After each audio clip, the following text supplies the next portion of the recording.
Although this is Sister Madame's very first goat's meat jollof rice recipe shared on the Nabis Kitchen, I can tell you it is not going to be the last jollof rice recipe shared. Plus, it's party season, so you know you can't have a party without a good jollof rice. Let's jump right into it, friends.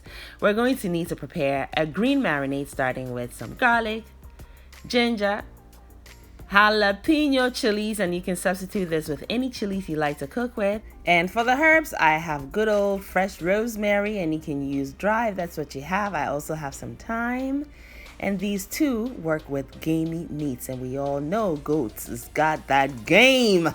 You need your onions and more herbs. So that's flat leaf parsley, which is so fragrant. Also add some white peppercorns, or crush it, that's what you have. Don't forget your fennel seeds or aniseed.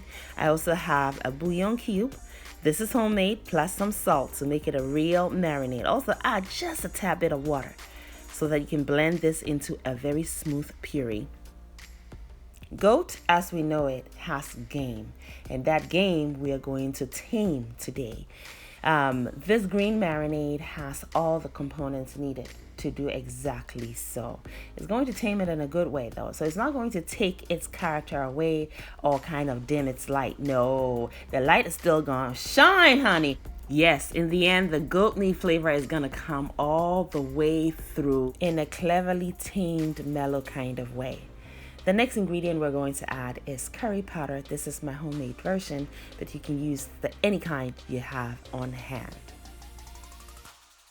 Now let's stir all the ingredients together. Our goal is to ensure that every piece of meat is coated with a green marinade. Cover it and set it on the stove on medium heat for the next 20 minutes or until it comes to a boil, just like so.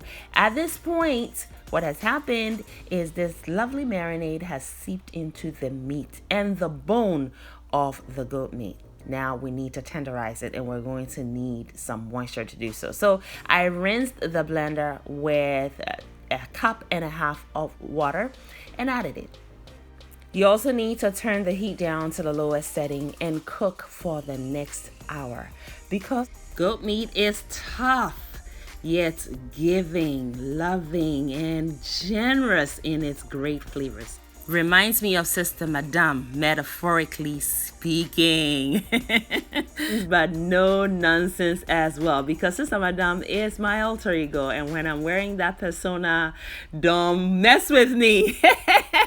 All right, moving right along, I'm also adding 1 habanero chili, because we know that is super fragrant and complements that game in the meat. So that also got slightly caramelized, and now I'm going to caramelize the next batch of vegetables. 1 large red bell pepper, also known as paprika, sliced into rings, adding some more onions, because one of the secrets to real good tasting jollof rice is that savory sweetness you get from caramelizing your ingredients. You really have to fry yours too. So we have already gotten that started. So just imagine. Now also think of what the oil is doing right now. Yes, it's very fragrant and it's ready to fry that goat meat. Just what the goat meat needs. So let's do exactly that. Now, when frying the goat meat, we are actually kind of doing a shallow frying, so it's not really deep frying. And so I'm going to place all the goat meat in here, leaving the marinade behind, or the stock that was formed from cooking the goat meat, because we will use that to prepare the stew. It will become part of the stew eventually. We want the goat meat to be brown, okay? So that is what we're going for, just like so. So you'll have to go in and turn them and flip them around to get them brown on all sides. And I'm using good old vegetable oil to fry the goat meat. And when I tasted the goat meat just prior to frying, here's what I got. Burst of juiciness. It is well seasoned, so those savory notes are coming through very well, and it is fragrant. And yes, we got that game tamed, y'all. And the oil, the frying, is a necessary treatment to up the flavors even more.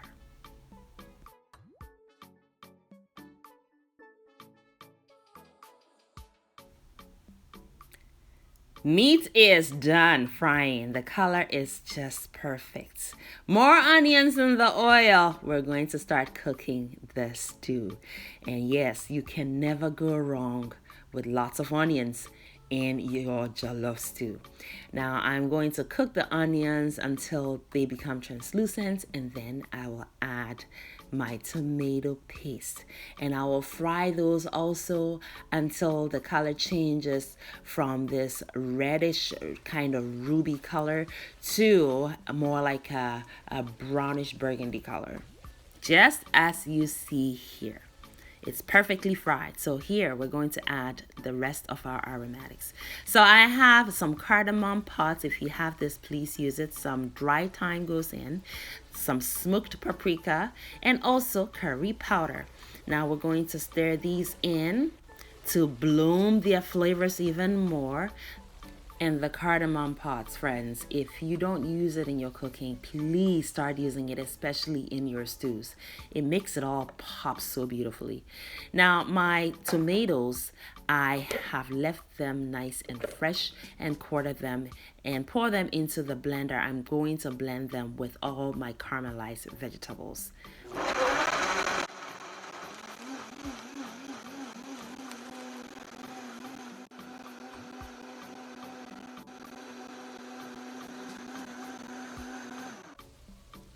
Perfect. Now you see, it is not as thick as it would have been if I had also caramelized the tomatoes and all the vegetables.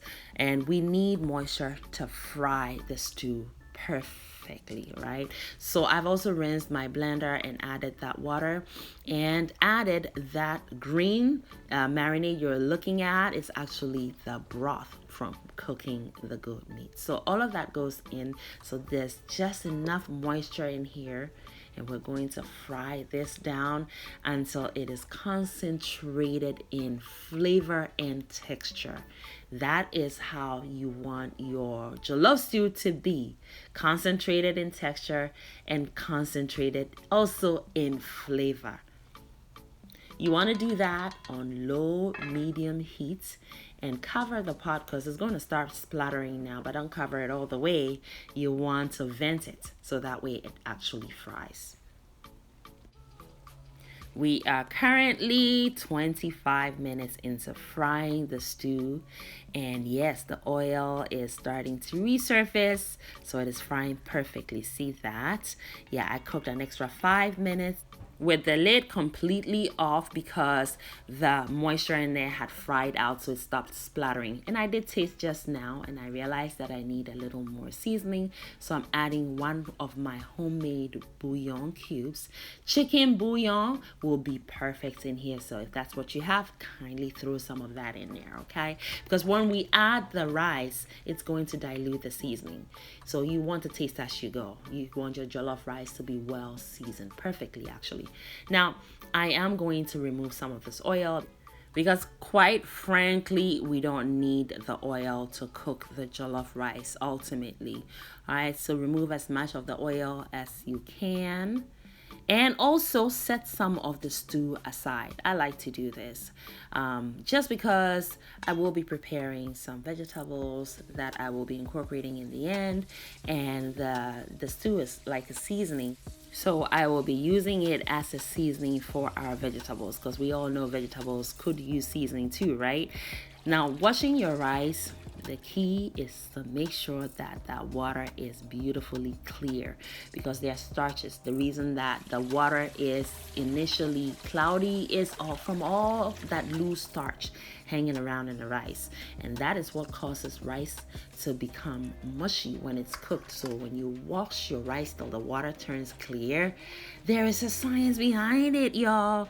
So yes, we've poured the rice into the stew now, and we're going to toast as I always do. That step is not omittable.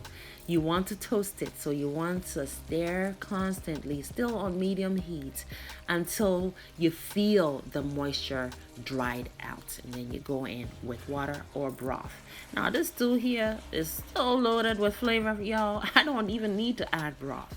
Besides, we already have the broth from the meat in here. So we just add some water, and you want just enough water in there to cover the rice, y'all.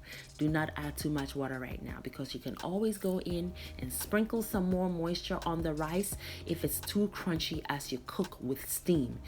Rice or jollof rice is cooked with steam, y'all. If you want that fluffy outcome, cook it with steam and not water, okay?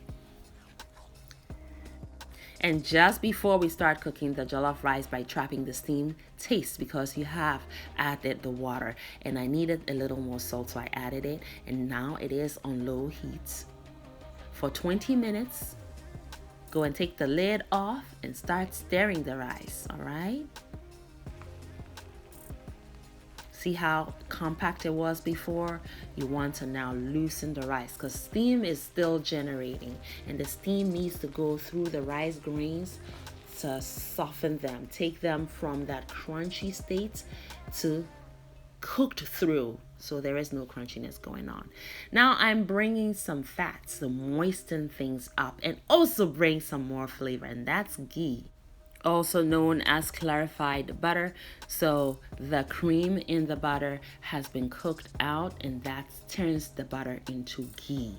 You can use butter, and that's totally fine. I like to use the ghee because ghee has a nuttiness to it, and that is a complementary flavor to me.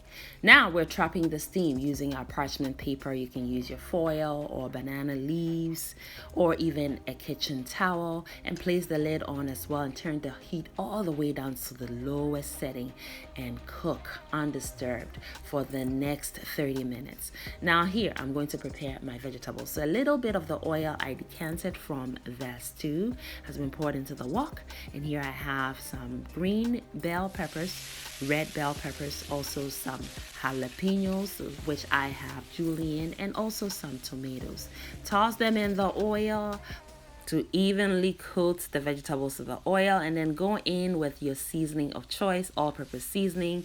I am using Lawry's seasoned salt today. You can even use regular salt, and then add some of your stew and stir it all together. Now, our goal is to keep the crunch and the freshness in these vegetables. That's why we're introducing them in the first place. Also add the goat meat and coat them perfectly and set this aside. This stir frying took only 2 minutes, y'all. We don't want to overcook the vegetables. Now the rice should be done cooking completely. Look at that fluff, friends. Deserves a standing ovation. I know I'm giving it one. Friends, give me a thumbs up if you haven't already done so. Yes, that fluff right there should remind you to do so. This was tasty, friends. It was very fragrant. All right, that fragrance that just makes you happy. Yes, indeed, it was. And the fluff was perfect. And the taste, absolutely to live and die for. Totally. Yes, we're serving.